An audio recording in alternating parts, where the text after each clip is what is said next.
بسم الله الرحمن الرحيم. الحمد لله رب العالمين، وأصلي وأسلم على سيدنا محمد وعلى آله وصحبه وسلم أجمعين. إلهي سبحانه وتعالى أيام هدله مركلة إنان كلنا أمهات الخير iyo ahlu khayrka igala socdo pagekeyga facebooka waxaan insha allah aan ku jirnaa 10kii dambe oo xalay aan bilownay ilaah naga aqbalo bilowgi wixii aan soo qabanay oo khayr ah oo ilaahay subxaanahu wa tacaala uu jecel yahay wixii naga dhacay oo gaabin ah ilaahay subxaanahu wa tacaala waxaan weydiisanaynaa dembigana ilaahay inuu dhaafo uu nacafiyo xadiiska caaisha oo nabiga calayhi salaam markay weydiisay habeenka laylatul qadarka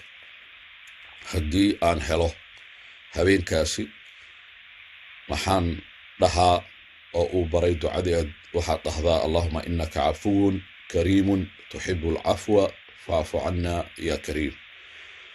ducadaasna ilaah naga aqbalo, ilaaha cafis weydiisanaynaa. ilaahay aakhiro wuxuu aqbalayaa oo keliya qofka dembi la-aanta ah oo ilaahay uu cafiyey. marka kuwaas ilaah nagu daro, ilaahna ha nagu daro kuwa uu habeen walbo cadaabta uu ka xoreeyo. allahuma aamiin. darsigiina maanta wuxuu ku saabsan yahay, uu kooban yahay insha allah hal ama laba qiso oo ku saabsan sabarka iyo fadliga uu leeyahay. sabarka iyo waxaa isdhexgelinayaa iyo maaragtay iyo fiqada ilaahay subxaanahu wa tacaala. qofka sabarka badan waxaa waaye qofka ilaahay subxaanahu wa tacaala ku kalsoon, qofkaasaa sabra. sabarkana guud ahaan waxaa waaye asabru cala alaqdaar, waxyaalaha dhaco ilaahay subxaanahu wa tacaala aqdaartiisa ka mid ah oo anaga aan rumaysannahay 6 tiirar ee iimaan. waxaa ka mid ah tiir dhahayo bilqadri khayrihi wa sharih, qadarka kiisa khayrka ah iyo kiisa sharka ah in lagu sabro, in la rumeeyo kow markay aqdaarta ee dhacdo iyo in lagu sabro. marka sabarkaasaa dadku waxay u kala qaybsamaan dhowr nooc. nooca ugu fiican waxa waaye oo maanta aan ka hadlayo qisooyina aan ka sheekeynayo, nooca ah qofka markuu sabro alxamdulilah inuu dhaho. dadka qaarkooda markay sabraan waa qaylinayaan, maxay arrintaa igu dhacday, ani maxaa la iimaagay. qaarkooda ilaahay la dagaalamayaan, walciyaadu billah. taas ilaahaan ka magan galnay. gaalada astaantooda waaye ilaahay la dagaalamaan. laakiin qofka mu'minka ah ama afkiisu xirtaa kuleylka sabarka iyo xanuunka ku sabraa, ama dadka darajadooda aad u sareysa waxa waaye wixii dhib ah ilaahna gaarsiiyo darajadaasi. wixii dhib ah oo dhan oo ku dhacay alxamdulilah ee dhahaya. waxaan ka sheekeynayaa hooyo cajiib badan ayaan ka sheekeynayaa. marka waxaan kaloo idiin sheegi doonaa aayado sabarka la xiriira. aayadda ugu horeyso dadka culummada badankooda ay akhriyaan waxa waaye innamaa yuwafa asaabiruuna ajrahum bigayri xisaab. dadka sabarka badan oo dhib kastoo ku dhaco ku sabrayo ajirkooda ilaahay subxaanahu wa tacaala markuu beegayo, manaha ajirka waxa waaye ilaaha beegayo. manaha 10 xasanaad leedahay 10 lagu beegaya, 1,000 leedahay 1,000 lagu beegaya. qoladan saabiriinta iyaga ma la tirinayo marka sabarka ajirkiisa la siinayo. marka halkaas waxaa ka fahmaysaa marka culammadu wax isku khilaafeen ma sabarkaa fadli badan mise shukrintaa fadli badan. sababtaa diinta islaamka 2 qaybood aa loo qaybin karaa, nisfu shukr, nisfu alaaakharna wuxuu noqonaya asabr. ashukri waxa waaye wax walbo ilaahay ku siiyey inaad u isticmaasho meesha ilaahay subxaanahu wa tacaala ugu talagalay. mar kalean ka sheekanaynaa. laakiin asabr waxa waaye xabsu nafsi waaye. naftiyaa kontarooleysaa inay samayso maaragtay falcelin oo xun ama falcelin aan habboonayn marka ay kugu dhacaan wax nafta ay la xanuunsato. sheeko aad u xanuun badan idinkaga sheekeynaya. sheekadan in la yiraahdo waxaa mararka culamo qaarkood ay dhahaan waxaa soo gudbiyey alwaliid ibn cabdilmalik maalin nin madax sar u ahaa maalin waxaa u yimid nin reer cabas qabiil la yiraahdo carabta in qabiilada la sheego agtooda waxaa kuma ahayn khaasatan marka islaamka ay soo galeen aqoonsi keliya ahaa qabiilka maanta oo kale ma ahan markaad qabiil sheegto qofna naxayo qofna farxayo iyaga labadaba maba lahayn waa ka gudbeen taas ilaah naga gudubsiiyo qofka markii qabiil macnaa qabiil magaciisa markaan sheego aniga oo sheekh xasan reer hebelan ahay waxaa la rabaa qof wax dareen ah haba yaraatay waa anoo magacayga idiin sheegay sheekh xasan wax isbedel qofka inaysan raad ku yeelan marka ninkan reer cabas uu ahaa calaa kulli xaal waxaan magacaasan ku keenay ninkii alwaliid ahaa wuxuu ninkan imaanay nin indhalla uu ahaa marka waliidaa wuxuu yidhi indhahan say kaaga dhaceen indhala-aanta markaasuu yidhi sheekaan kaaga sheekeenaya ninkii reer cabasaa ka sheekeenaya wuxuu yidhi waxaa jirtay waqtiyada ka mid ah nolosheyda oo reer cabas waa reerka aan ka dhashow dhahay oo aan ku jirin qof iga maal badan si wax loo dhegeysta 1 iga farda badan 2 iga geel badan 3 iga caruur badan 4 iga guryo badan iyo dhul intaasoo dhan qof isku haysta wuxuu ku soo degdegaya carabkiina inaad dhahdaan qofkaasi waa taajir ab Soomaaliga waa qani waa qof wax haysta qof aad wax u haysta waayo oo ladan oo maal qabeen ah saas uu ahaa maal qabeen ah hadda aan kula hadlayana wax aan haysta ma laha markaasuu iiga sheekaysay wax u dhacay marka waxaa Soomaal aad haysatay waxaa soo caruur aad haysatay xaaskaagi maaragtay geelaagi fardahaagi maxaa ku dhacay wuxuu yidhi anaga isaga joogno mar meel ayaa ilaahay subxaanahu wa tacaala wuxuu amray roob xoog badan oo wata daad xoog badan inuu soo da'o roobkii xoogga badnaa oo soo da'ay oo watay daad aan cidna cafinayn walaa guryo walaa xoolo aa indhaheyganoo arkayo ayaa wuxuu qaatay oo isaga xitaa uu ku jiray laakiin meel uu qabsaday wuxuu qaatay uu dhahay maaragtay ilmihii xoolihii oo dhan wixii geelaha oo dhan marka laga reebo hal geela oo u haray maaragtay halkaasna markii daadka aragtay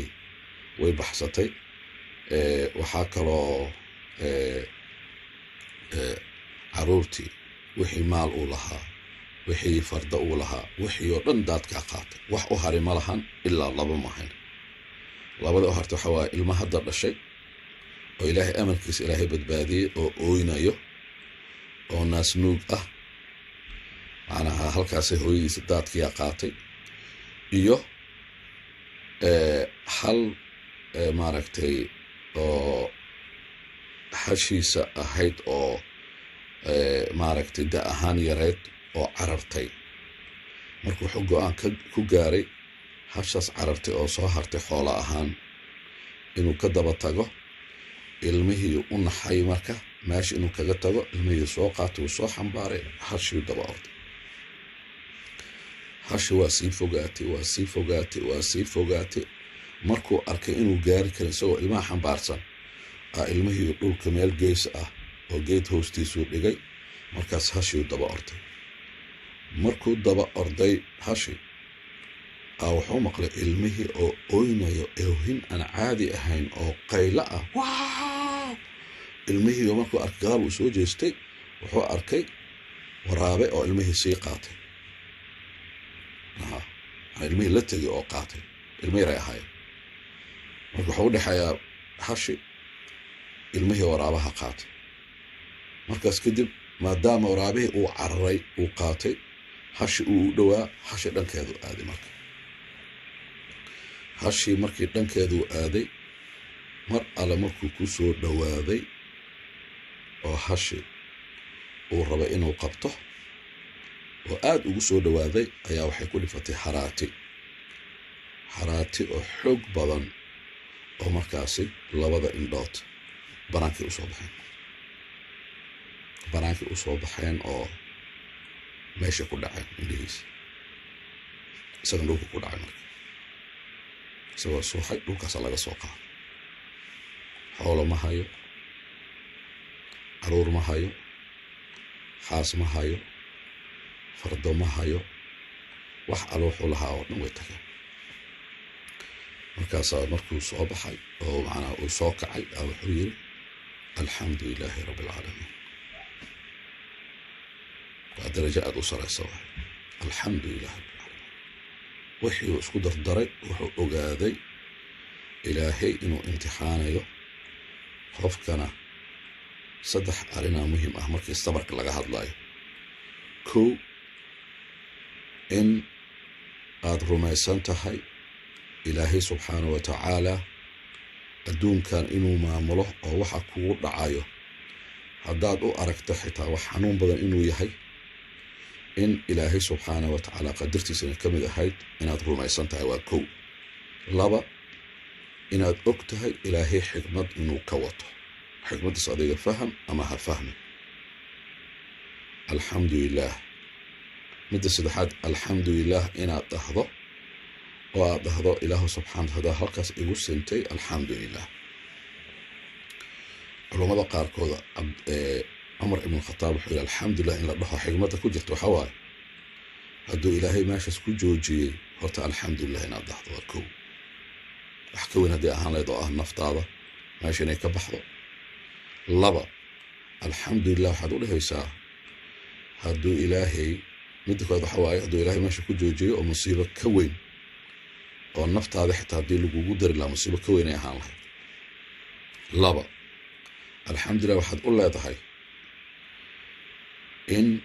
ilaahay subxaanahu wa tacaala uu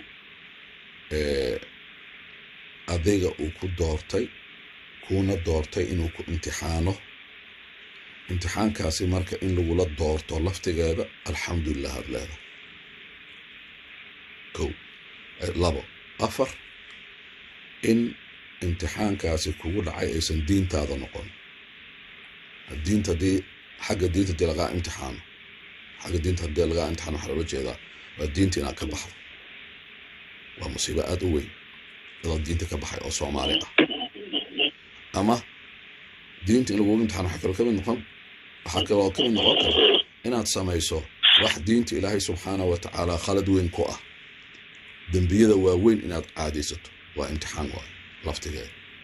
dembi weyn oo ilaahay subxaanahu wa tacaala u caroonayo inay caadi kuu noqoto waa musiibo imtixaana ilaahay subxaanahu wa tacaala diinteenna ilaah noo asturo marka alxamdulilah aad leedahay waxaa kaloo leedahay wa inna lilahi wa inna ilayhi raajicuun waxaan rabaan kusoo gabagabeynayaa sheeko kale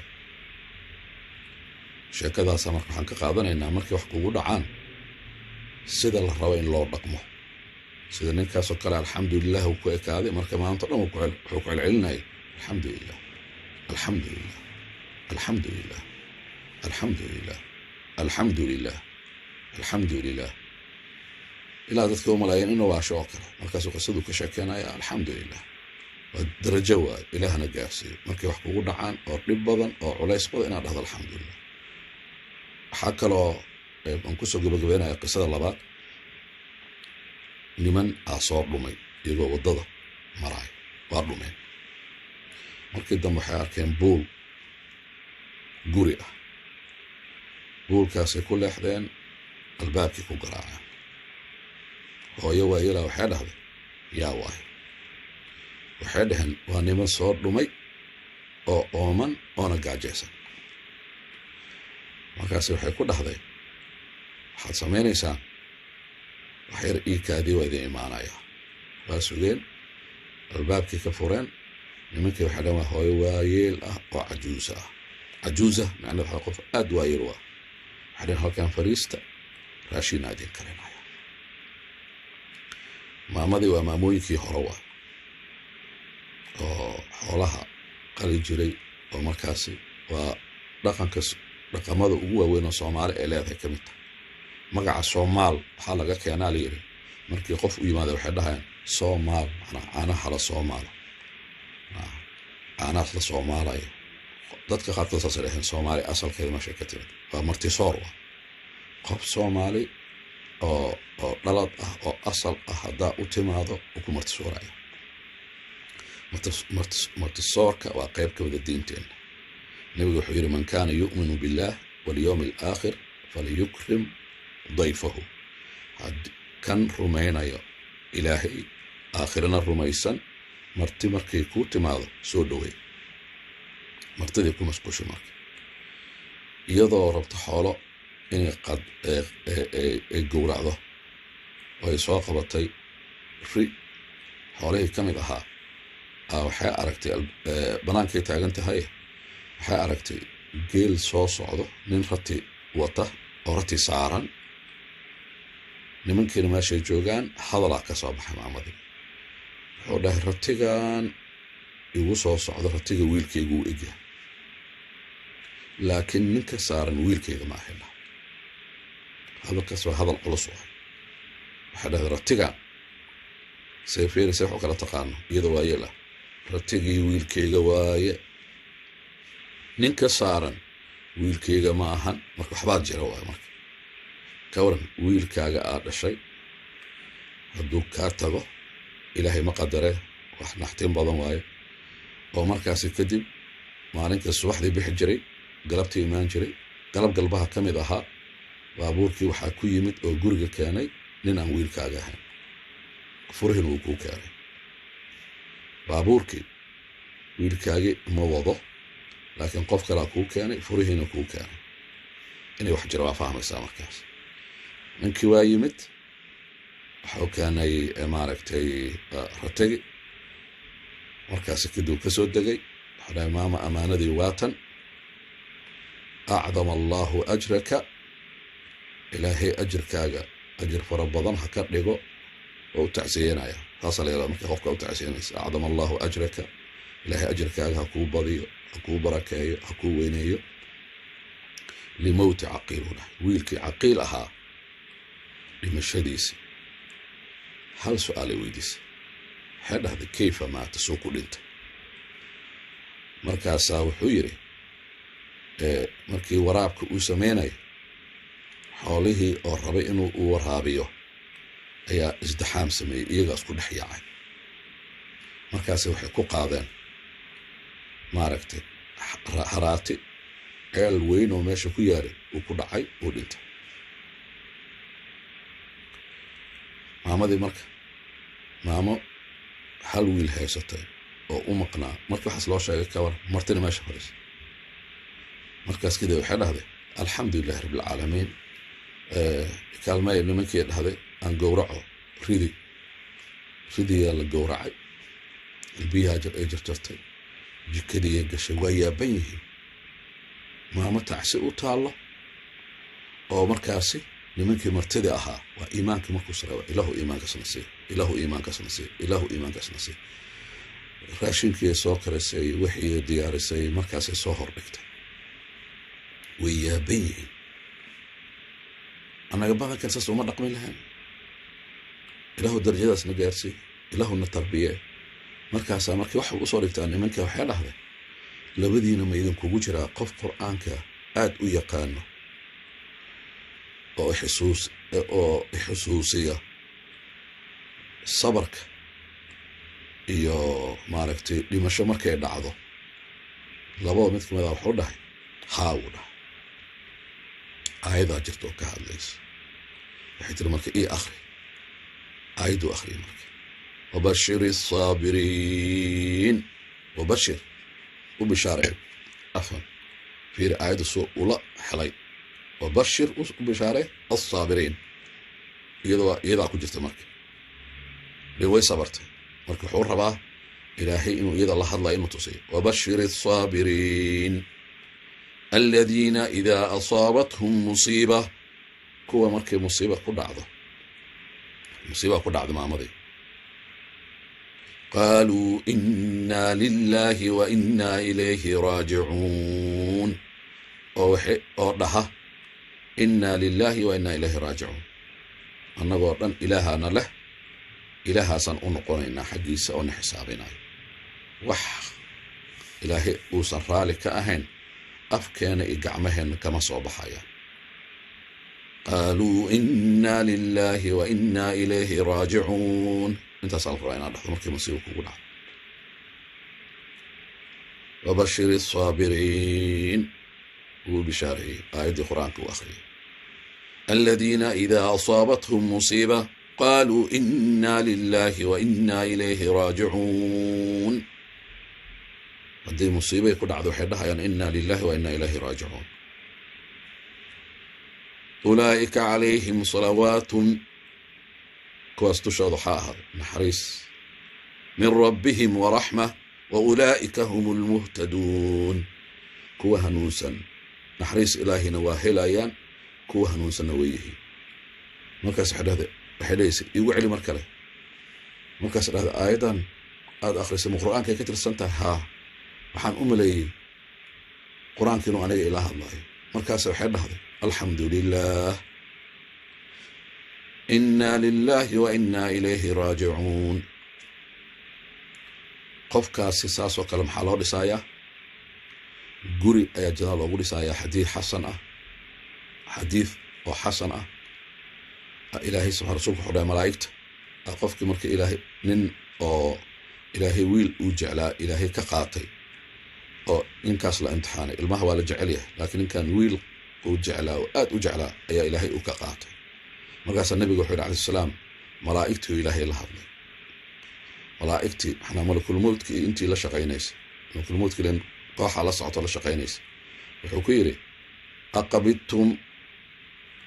ولد عبدي وحاد أبسطين الروح ذات كقادين أدون كي يويل كيسي وجعلا حريه النعم إلهي وحويري أقبضتم إلهي وأجهي لكن وحبور ربا إنه تصير ملائكة أقبضتم يعنقبا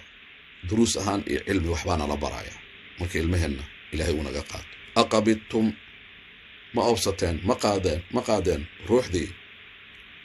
إلى هذا كحيوة ثمرة قلبي جيس ثمار تاري وحو جعلها وآد وجعلها كقادتين نعم يدها مركاسا وحويري إلهي سبحانه وتعالى محور رحي مركات كقادتين وإلمه ماشا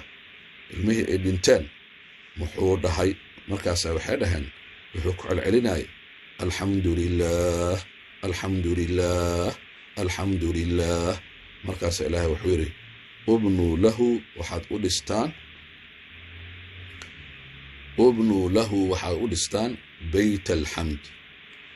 حمد قريجيس وقوليس الجنادة قرية جنادة كويا ضدك صابرين تلا وتركها مركا قريجا سيني حسوسينا يا إنا شقا يسنو إذنك إيا أنا قردن إلهي الصبر كان وافجيو وقت مناسب كليه أنا وافجيو وقت مناسب أجري وقت المناسب حين حوين أوينيسي كان النبي وصاء أقمري عليه السلام الماء هذا كدنتي آذي أوينيسي رسولك مركا إنو دجيو الربي والله هذا iyadoo qabriga agteeda ilmihii ag joogto wuxuu isdaji ilaahi ajir ka filo maaragtay waanu siiyay marka way xanaaqday u jawaabtay xeedahday adi xanuunka kuma hayo markaas iska sii wadatay qayladii iyo oohintii nabigu ka tagay calayhi salaam markay oohinta dhamaysatay ilintii ka dhamaatay oo iyada iska degtay kaligeedii ayaa wuxuu yiri qof agteeda joogay ma garanaysa qofkii ku yimid hadaayad وأد هذي حنونك وحاسي أذي كوجو مدعم مقرن يسحب كاس حد يو أهانه نبيها عليه الصلاة والسلام مركز لا إله إلا الله محمد رسول الله والرسول كان كأف إلي وصصا وجوابي وعرفتي وتكتي